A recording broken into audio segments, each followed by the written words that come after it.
Hello and welcome to Whatever the Weather. Listener, you join us on Monday, the 9th of December 2024 to reflect on the Arsenal's past two Premier League matches versus Manchester United and Fulham. I'm your producer Graham and I'm joined by Keith Hello. and by Tom. Hello. Okay, so let's start by two games to get through. Let's start with the Manchester United game. Always good to get a win at Manchester United, or against Manchester United rather. How do you guys feel about that one? I mean, need I ask? Well, I would say, like you said, it's always fantastic to beat United. I remember, I think United are the team that I hate most of all else, and that's mainly because we're at school. All of our friends were United fans, and it was at the peak of the Wenger Ferguson era. So I remember Mm, '99, the pain from that, mm. the 8-2 later on, losing league titles to them. So I hate United more than any other club. Do you hate Man And United more than you hate Spurs? yeah, yeah, Oh, okay. because we when the '99 FA Cup semi-final is still Mm, deeply painful to my so, soul, yeah. and so I just hate United, I really do, and so any win against them is always to be valued and treasured. Mm, I think we deserved to win. First off wasn't great. We didn't. Neither team really went for it. United were playing deep, and we were struggling to break them down a bit. Second half it was all us, mm. and apart from one header from a set piece for United, and then we took over, we controlled the game. I thought we were dominating, and we deserved the win. Should could have won by two, three or four in the end. So 2-0 was more than a fair result. Of course, cut the corners are the big talking points of that game, but I think overall performance was fantastic. Like especially Timber, um, yeah, the whole team played fantastically well. So I was quite happy with that game. Very happy. Well, thanks, Keith. You've basically covered everything. Thank you. You've been listening to Sorry. whatever the weather. Uh, Tom, we're a similar age. I'm sure you remember the similar things that Keith is talking about. Sort of late 90s, early 2000s, the battles with Manchester United. Always good to beat them. How are you feeling about this one? Yeah, I'm very pleased we beat them. I definitely felt on paper that we should beat them. They may have the same badge, but they are not that team anymore by any stretch of the imagination. They are terrible. There's Yeah, something. and Do you guys also think there's something good about beating them? Now they've got their new manager whose name temporarily escapes. well, we've ended their new manager bounce very much, haven't we? Yeah. Definitely, definitely. Mm. That's I always a little bit mean, of a concern. It's worth asking if they ever had one. I mean, well, not really, but I mean, They won a I Europa watched. League game. Yeah, that's true. I watched the Forest game they played when they lost to Forest on Saturday, and they were mm, terrible. mm, They got so many problems. It's a long list of problems there. I mean, it's going to take them a year or two to sort things out there. And then, of course, on Sunday morning, they sacked Dan Ashworth, mm, the director of football. So the whole club's a mess. And I don't think these new owners at United are going to do good. I think they're going to mm. be quite bad, actually. Yeah. But Well, Old Trafford is falling down in more ways than one. exactly. Still our most listened to podcast listener. Um, You were about to say, Tom, that Man United, obviously, they're not the same team anymore, the same badge, but different team. But I still think any victory against them is worth enjoying. But like you said, they were terrible. Let's be honest. They were actually funny enough, Tom. I remember a few years ago now when we beat. It might have been actually been during COVID, where we beat Manchester United at Old Trafford, and you texted me and you were like, "We beat them at Old Trafford," and I was like, "Yeah, no one was there to see it." Yeah, I mean, like, But gosh, I'm thinking about Danny Welbeck scoring a goal in the FA Cup against them. I'm thinking of Adebayor scoring a winner in about 2006. So there's not a lot of happy Old Trafford Yeah. memories, mm, like since we were last won the league. I'm thinking really, and that even that famous game in the 2003-4 season was a draw. But yeah, I think Man United are a shadow of themselves. I heard them referred to earlier as kind of like a sleeping, underachieving giant club, a bit like Tottenham and Newcastle at the moment. mm, They're not going to be in the top four at the end of the season. They're, let's be kind and say they're in a transitional phase rather than just saying they're shit. Mm. I mean, they might. I mean, they might not even be top 10.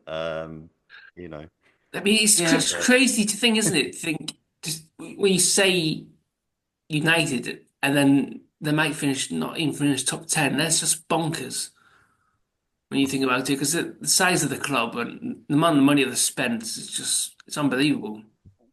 Well, yeah, they'll figure it out at some point, but that is not our problem. They did not figure No, it out last week, and I'm very pleased we got the 3 points and a clean sheet. Yeah, and definitely. like Keith said as well, first half nothing happened. Like they set up incredibly deep. We passed it around the box in a horseshoe. mm. Nothing really came of it. Second half we The pushed a lot horseshoe more. thing always frustrates me. But sorry, Tim, go you. Yeah, it's tedious, but Yeah. they have to try and find the spaces. Eventually the ball goes back so they can try and create a little more space in the opposition shape. It was a very professional performance from the Arsenal, I thought, the Man United game. And yeah, the Mm. XG finished just over 2 to Man United's virtually 0, which is something I'm going to come back to when we start talking about the next game. Yeah, yeah, okay. Please, please, please don't. Or maybe do. We'll see. Um, Timber's goal. I mean, I must say, I'm loving Timber. Um, he gets forward. He's absolutely wonderful to watch. Great to see him get a goal. Am I right in saying that's his first Arsenal goal? Yes. Yeah, and what a game to score it in, and yeah, absolutely brilliant. Um, I mean, his best position is at right back. I mm, mean, we come back to that in about five we minutes' will time when come we in. talk about the front. Yeah. We will. We But will. We will. I just think he's such an intelligent player. I mean, I love Ben White, and maybe you gotta be obviously be careful about recency bias and all that. But I think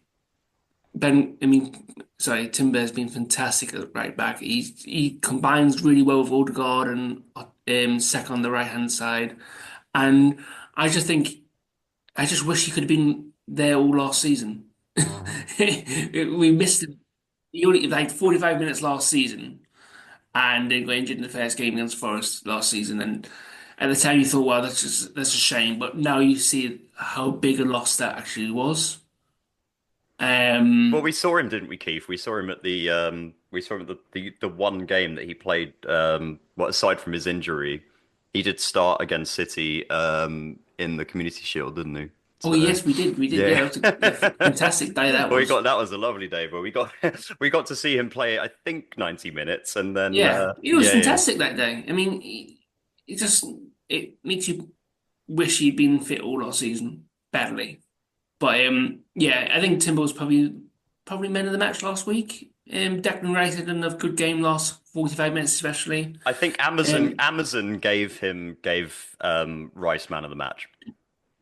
yeah. Which is fine, but it's funny watching. I mean, we could have another conversation, but it is quite funny that they like. I don't know, Tom. Obviously, you live in the US. I don't know if you know this, but Amazon have a certain number of games that they get to show every season, which is quite confusing for lots of people. But anyway, they gave Declan Rice man of the match. Uh, the other goal by Saliba in the 73rd minute. Again, this is we just said, oh, we'll talk about this in the next game, but he's so solid, and we're lucky to have the guy, really. Oh, he's a fantastic defender. I mean, he's a proper Rolls Royce.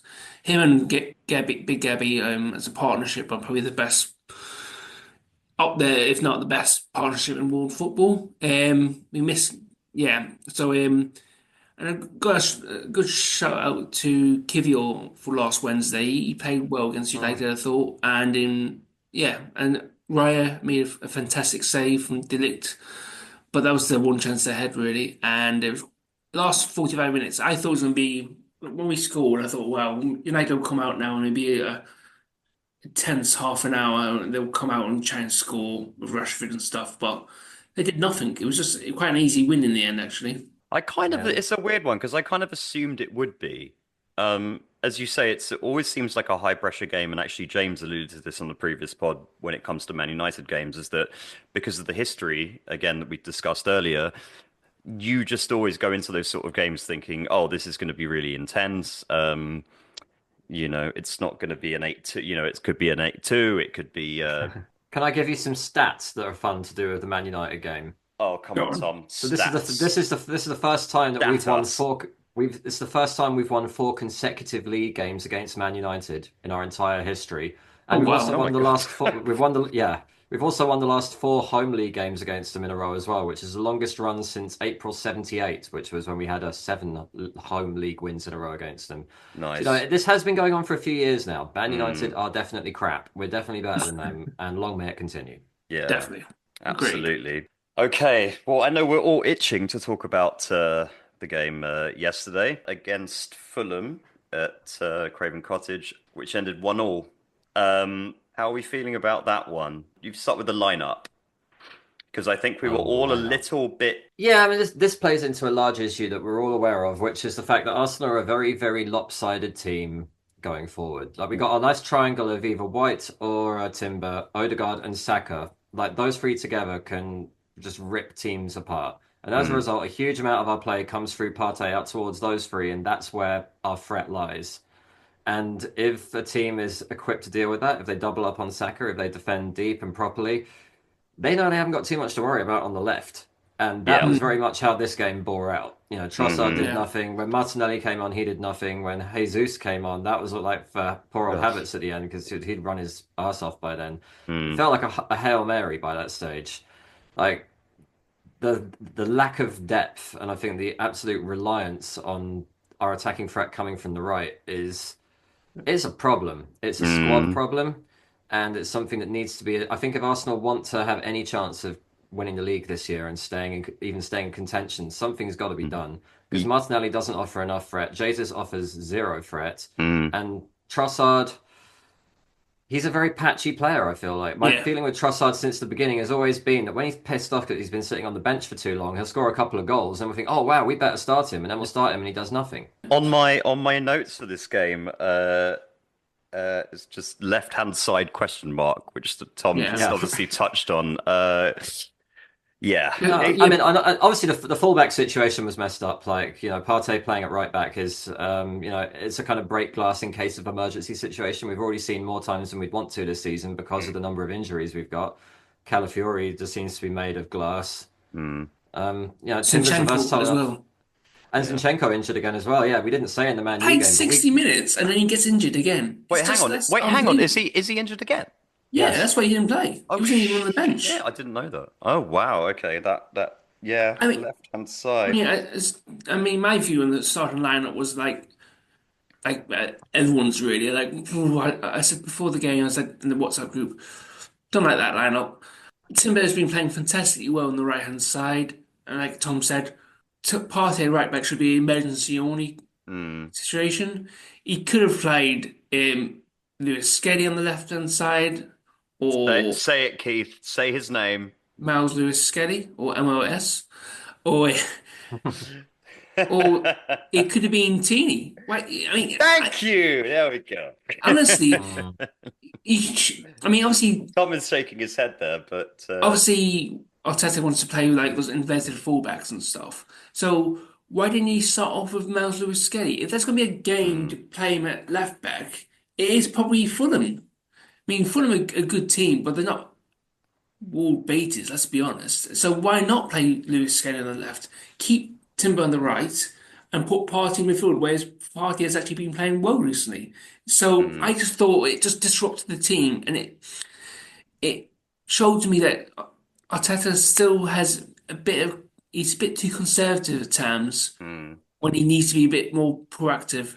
And you can see that in his subs, and he takes a bit too long with his subs. And I think with his lineups as well, everyone's saying the same about Ethan and Wary. He should have hmm, played a bit more when Arteta or Odegaard was out. Like the game away to Bournemouth was a perfect chance to play it. And Wary in the middle from hmm, the start. Arteta went three in the midfield, like Marino, Partey, and Rice. It just didn't work. And yesterday, I think Arteta just went for the conservative option to keep Partey right back, and that just completely meant that Fulham could just put two men on Saka and to worry about him. And Saka was kicked, and he had to work so hard just to get anything going. And I think the lineup just really backfired a bit, if I'm honest. I actually think the Turney conversation is one that's worth having. And I also think it's worth having in the context. I know Tom again was shaking his head a moment ago. I think it's worth mentioning in the context of Martinelli, is those two used to link up really well. Yeah, that's true. That was a And long time ago, it may well have been a long time like ago, several but tactical evolutions ago. Yeah. yeah, I Our suppose. entire game then was Tierney firing Hmm. crosses in and no one being on the end of them. Well, to, Hmm. well, to be fair, one could argue that a lot of this game was us firing crosses and no one getting on the end of them. So, But again, though, so if go figure. Tini's So going to be how it's on, not going to be an improvement then? It's going to be the same. Well, I don't know. I'd prefer to. I mean, I get where would have been Keith. worth a go, surely. I get where Keith is coming from with Lewis Skelly. I definitely do. But he's not an experienced player. I'm sure he's great, I know, but but you got I to play. would If you want to prefer play him to. at left back, Mm, you have to give him chances at left back. You can't just play him in training and never play him at left back. I mm, think he's a midfielder by trade, but he's been moved mm, back into left being a left back last few months by Arsenal in training. mm. So at some point you got to risk it. You don't know it's going to work until you try it. I feel like Arteta tried to put the best 11 players he could put out on the pitch at the expense of the system. Yeah, I think that's it. Yeah, that sounds about right. Yeah. Well, in terms of all right, I tell you what, let's go for the game. So, obviously we have a lot of injuries. We're sort of juggling things around and sort of trying to see what makes sense. Jimenez's goal in the 11th minute was pretty damn good That to was be. it was a fantastic. Let's be honest, it was a fantastic finish. Mm, And if you look build up to it, they keep the ball for about a minute and a half, make mm, about 14, 15 passes. It's a fantastic goal. A lot of people complaining about Kivio and stuff and the left hand side. I just think it was a really good pass. We got caught out a little bit, and it was a great finish. There's not much you mm. can do. I mean, we conceded two shots on goal the whole game. Yeah. I mean, defensively, we were pretty much spot on, apart Mm. from one really good finish they scored, and that was it. So, offensively, for them, you can't say too much about for them offensively because they didn't create anything. Yeah. I thought our old boy They showed us a lot of respect. They changed their system. They Hmm. purposely decided to sit deep to try and handle us. mm, They're not naive. no, no, not at all. And Marco Silva's not a naive manager, and he set up well against her. It was quite. I thought Smith Rowe had a good game for them, but Really, I you thought know, he's pretty much non-existent. oh really? Well, he had That's some what I thought. moments. I don't know. Maybe it's just because I was looking out for him. Possibly, but I thought he But had a very quiet game. I thought, yeah, yeah, yeah. Nice of him not to score as well. well, yeah, that's true. Yeah, yeah. Very polite of him there. Yeah. Mm. What's your He's thoughts still a great on the player. goal, Tom? Fulham goal? Uh, it was good play. I don't feel particularly, angry with anyone on the Arsenal side for it happening. Sometimes the team just cuts you open. You could, a moment's hesitation, is enough in the Premier League to concede a goal, isn't it? Yeah, Yeah. I think Uh, Kivio didn't want to risk tackling him in the box either, in case he gave away a penalty and it was a red card. yeah, exactly. I mean, there's been a lot of times when I've wished that we'd let a team score a goal rather than done that, like the Champions League final in Oh, 2006. don't mention that; it's painful. I mean, these guys are moving at Oh 100 my miles an God. hour, and they got no time to make these calculations. Yeah, Like, it's virtually impossible to keep up with what they're doing. I think I can't imagine what it's like to be on the pitch actually doing it. Mm, I'd say yeah. fair play to Fulham. Jimenez is a good player. It was a good goal. yeah, that's my Yeah. go with that. Excellent finish. I don't think there's really anything Raya could do. No, it was in the No, one not really. I spot don't think so. where he could score because Ray had Mm, a goal pretty much covered, and he put in the one mm, spot that wasn't covered, Mm. and just a great finish. But all they did. That's all they did in the game. The worrying thing is we had so much of the ball, but we created so little, and that. I was actually about to come and say that. One thing that really bothered me about this game is that it didn't move. Like we were just moving. We weren't getting forward. We weren't creating chances. We weren't really doing anything. Hmm. And you know, Static. static. And this is actually quite kind of leads me on to what I want to mention in relation to the Man United game. As we were like, after that, we were like, yay, set piece FC, set piece FC. I'm like, yeah, we need to score goals from open play as well. Corners come from dominating open play. We have Oh shots. no, absolutely. Yeah. I get that. Like it's, but I'm not. Don't get me wrong. I'm not saying that we're relying on it. I'm not saying we're relying on it, It's been but very good yeah, at it. It's just yeah, teams yeah. obviously sitting back very deep against us, which means we get corners because they see Of course, of we course. sit Do you deep. know one thing I would want to say that They I sit deep. this tactic when it comes to free kicks that I'd not really noticed too much before is that did you notice every single time we lined up for a free kick we started doing this really weird thing where we all ran to the side and ran between their line. Um, No. and it didn't actually it was quite similar to how we've been setting up for corners. It's sort of stand away from the bulk of their players and then just rush them. It didn't come off on the it didn't really come off on the free kicks, but it was just really interesting to see um how we've been set up for those. But yeah, Chaos as a and confusion. chaos and confusion, but also, we're the best team and best Premier League team in the NFL. So, um, Well, I mean, I've been looking at the numbers here, and had 13 corners against Man United, and we scored 2 goals. We had 6 corners against Fulham, and we scored 1 goal. So we just need more corners. okay. It's approximately a goal every 6 corners from the last 2 games. I mean, yeah, That's math. that is very much math. But at But the end of the yeah, day, but we are talking about people. We can't always the only problem I have with the XG thing and just not stats in general. After the fact, fine. The expected this goals thing I always find a bit strange. But Well, I mean, look, we had 14 shots with 6 on target against Man United. We had 12 shots with 4 on target against Fulham. That's a pretty big drop off. It's only 2/3 as many shots on target. And as far as XG goes, like I was saying before, the Arsenal Man U XG, it had 2.16 for Arsenal, 0.22 for Man United. Fulham, it was 2.03 for Arsenal and 0.16 for Fulham. So Fulham had a lower XG than Man United in this game, and Arsenal's was still 2. So really, the problem we've got here is the guys were not clinical. They did not take the chances they had. Like that one that I mean, I know Partey missed an absolute sitter against Man U. Did he miss one against Fulham as well? yeah, he did. Yeah, that's not Yeah, he great. did.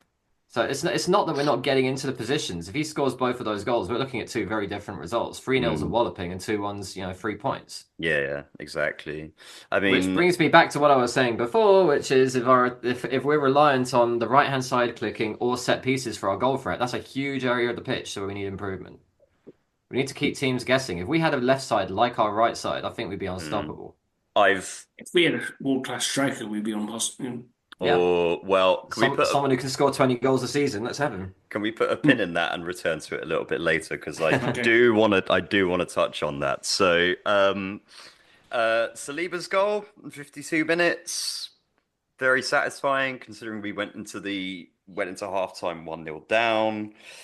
Always good to see Saliba get a goal. Um, Yeah, we like seeing Billy Saliba scoring goals. It's another set piece. It's more confusion.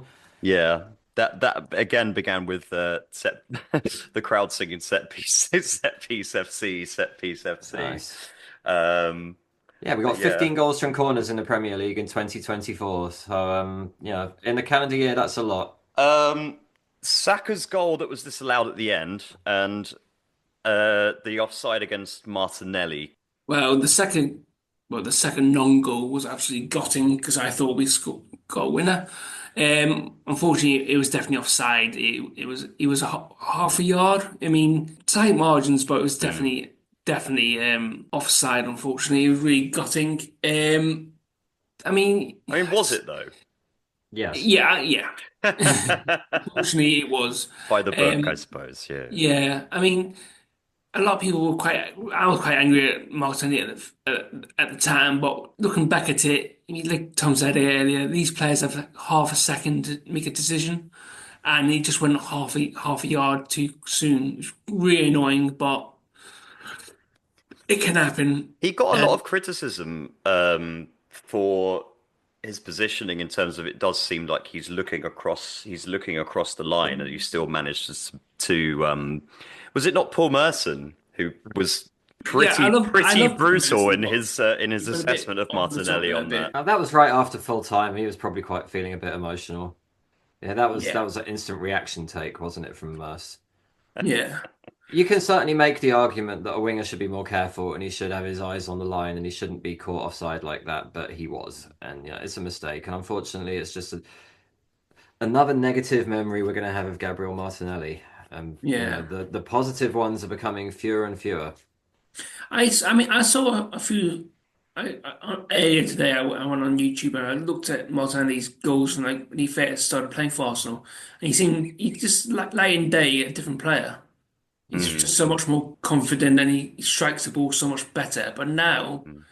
he just you don't expect him to give you any end product. You He expect him to miss, don't you? Let's be honest. he also seemed quite angry. Well, Yeah, he, the whole team was cranky, I thought yesterday. I mean, yeah, but he was a he should have been sent off because he'd already had that yellow for bouncing the ball, and then did a throw in right against the back of a Fulham player's head like a few yeah, minutes I later. know. I was amazed that he didn't get sent I off for was that. shocked that he wasn't sent off for that, especially being who the referee was. Right, yeah. Yeah, it was Kavanaugh, And wasn't it? So, what um, what I'd think about this as well is that in terms of Martinelli, his job is very different in the team to what it was, 5 years ago whenever he started playing for us, because he does a lot more defensive work now. The whole team Mm, does. Like the whole ethic has changed. Like the whole system has changed. Arteta wants his players to kind of defend all over the pitch, and he tracks back a hell of a lot. It's not like he can just hang out at the halfway line waiting for a sprint. So yeah. I'll give him that, but obviously it doesn't seem to hold up Starboy too much. They're different players, they're different people. But I'm starting to feel that perhaps Martinelli is looking very upgradable. I'm tempted to agree. Um, I think, although I will say the idea of us having like Saka of the left, like, might be too big a call. Yeah, there's no You know, market for there's that, and we're not going to get one in January. no, that's true. It would be nice. I think we really missed Gabby this game. We really missed Big Gabby. Mm. I think his absence is, is really quite clear. Yeah, I he's undoubtedly one of the first names on the team sheet. I mm, know we talked about kind of like first 11s and stuff a few weeks ago, mm, and I was saying, oh, there's no such thing as a first 11. I yeah, do think there is such a thing as an ideal centre back pairing. yeah, They oh, offer us so 100%, much yeah, all over the pitch. They're great defenders, and between them, I think they've scored something like 16 goals maybe in the calendar yeah, year between them. Like, mm, since the beginning of since the beginning of the 22-23 season, the only player to have scored more goals from set pieces than Saliba with 6 is Gabriel with 10.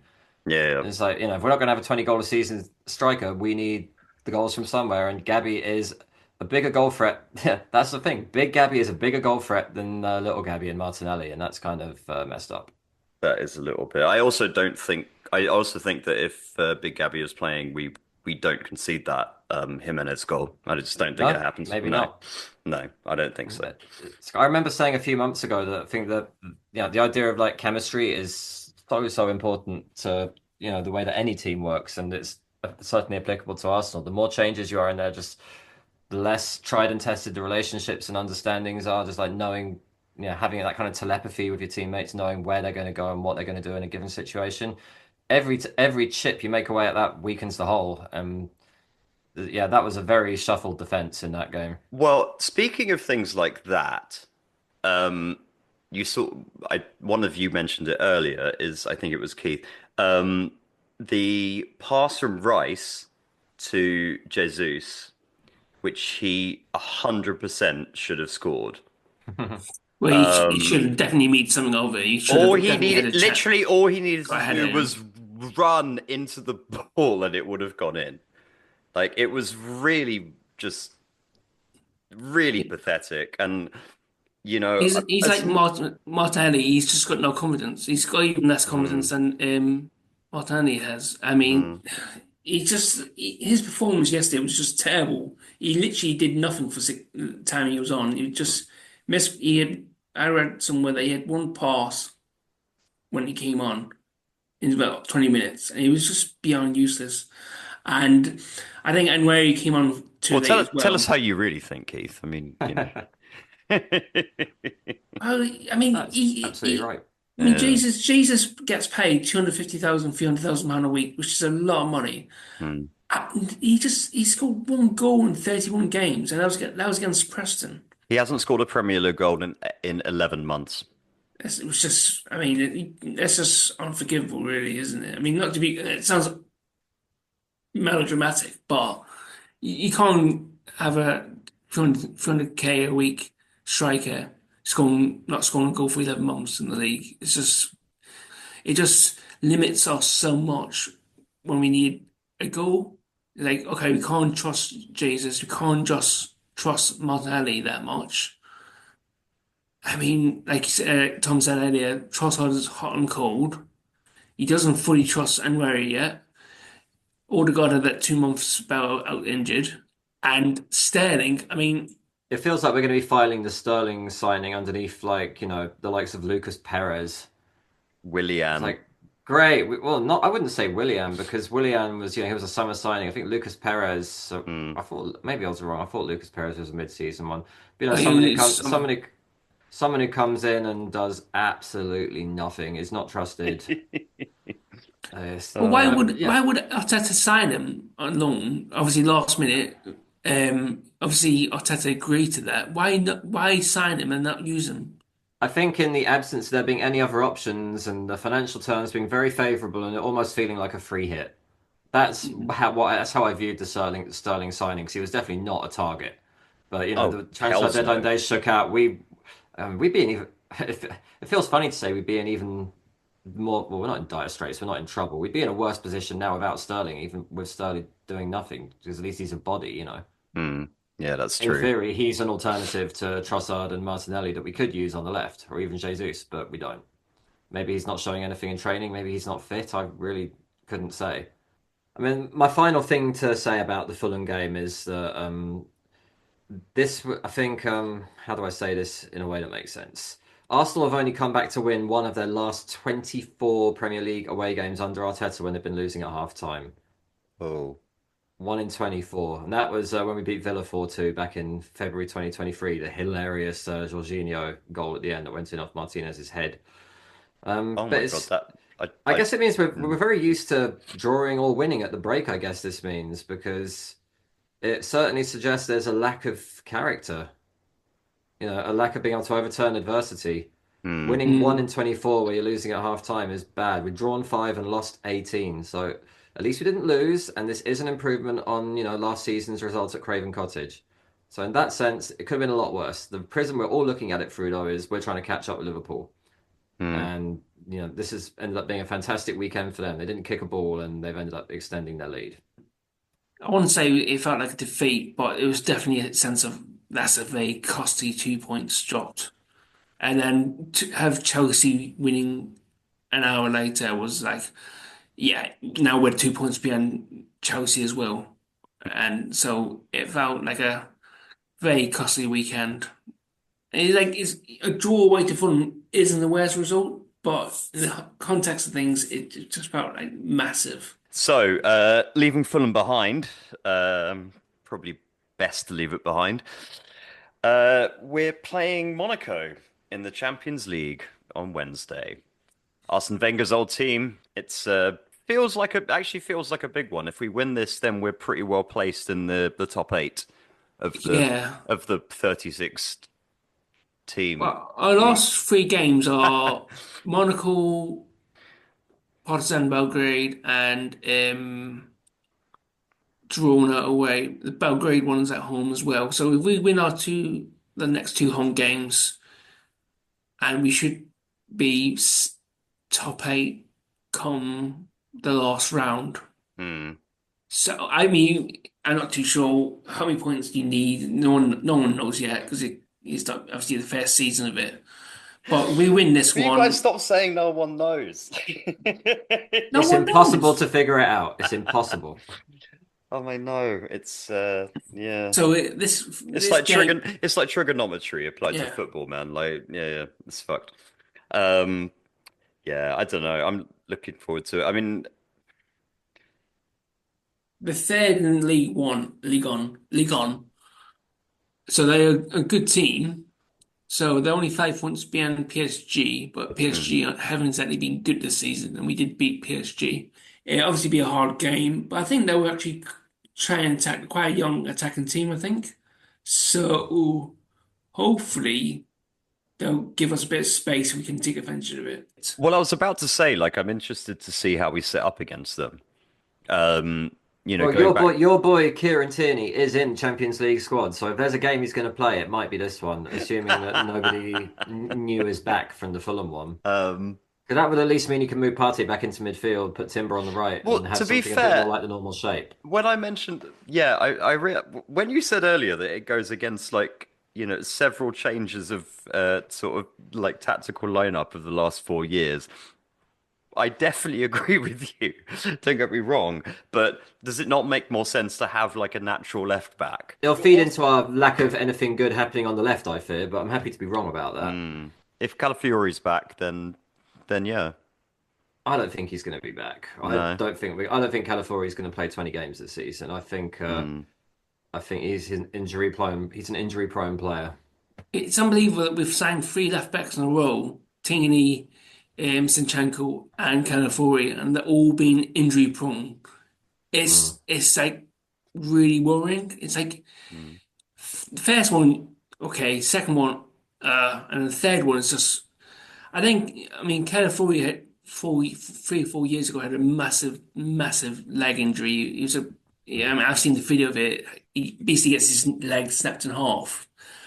And you just wonder if he's one of those players that's always going to be carrying a little niggle or is always 5 minutes away from getting an injury. Because he's gone down a few times this season, gone down and gone off, and then next game he's fine. But it just seems like he's going to be one of those players that's always going to be near or close to getting an injury, which is not ideal really. Because he's fantastic when he plays for us, but you just can't rely on him at the moment. Yeah, Keith, do you want to know the exception to this one, which I find quite funny, is the guy's constantly been injured, and okay, he's blatantly going to get injured our next Yeah. game, isn't he? Is Partey? Is that Partey would always be injured, and he seems to be playing. Well, I mean, it's always been fascinating to me that some players can play 60, 70 games a season for 10, 12 years non-stop and have no problems with injuries. And then you get other players who are just, they go 3 or 4 games, get injury, 3 or 4 games, get an injury. It's just pot luck, really. It's just, you can't, some players are injury prone and some players are not. Could it also be that the fullback position has evolved over the last couple of years to be much Hmm. more physically demanding than it ever used to be? You're asking Yeah. a lot physically of players playing in that position. They got to cover more ground than anyone else. Yeah, You know, the human anatomy has not changed in the last 10 or 15 years. You can do all the strength and conditioning and fitness work you want, but at the end of the day, these are human beings. couldn't Oh, agree shut more. everyone up. No, Sorry no, about I that. couldn't agree more. I couldn't agree more. Um, I find the narrative around football quite petty a lot of the time. Like, oh, this person is shit, or somebody can play amazing one game and then, oh, they're a Oh, dick. we're all passionate, aren't That's we? It's a very human sport, and we mm, all get passionate after a game, and the first thing comes to your mind, you say it. So I think people are allowed to be passionate. I mean, plus you got to remember the last 2 seasons have been so close. mm, So now every setback, every point dropped feels massive. I was like, oh my mm. God, we just dropped the chance to win the league, and it's only December. Yeah, I'm really glad you said that actually, because I think there's a lot of fans who are, I don't know, I think jumping the gun a little bit on how, yeah, yeah, worrying about these things too much when we're this early in the season and not considering the fact It's that, not early in the season anymore. It's well, no, almost I mean, halfway okay, point. okay, but also considering that the teams around us, and it's aside from Liverpool kind of running away with it, although I also think they're going to drop points. If we were in their position, I would not think we were favourites, based on what I've seen in the last few Yeah, years. yep. Actually, I I've seen couldn't. us be top at Christmas a Yeah. few times and not win the 100%. league. Thing is, the difference Yeah. between us and Liverpool at the moment, I mean, big difference, and to a lesser degree, Chelsea, they can score goals. They can score Mhm. 3 or 4 goals quite easily in the Mm. game, whereas apart from 2, 3 games this season, we've not looked like scoring that many goals. Mm, That's the difference between we just haven't got the strikers. We haven't got enough strikers. Havertz can do a job there, but he's not a proper striker. And like Tom said, Jesus is just he's over as a player now, isn't he? Let's be honest. Um, we just don't score that many goals, whereas Chelsea aren't good defensively, but they can score 3 or 4 goals a game, and they'll win mm. them vast majority of the games. And Liverpool as well, they've got 5, 6 really good attacking players, and they all can score goals. And then got Salah can score 30, 40 goals a season, whereas we haven't got that 30 to 40 goals a season player. I mean, let's not forget that in our last Champions League game, we scored 5 goals with 5 different scorers.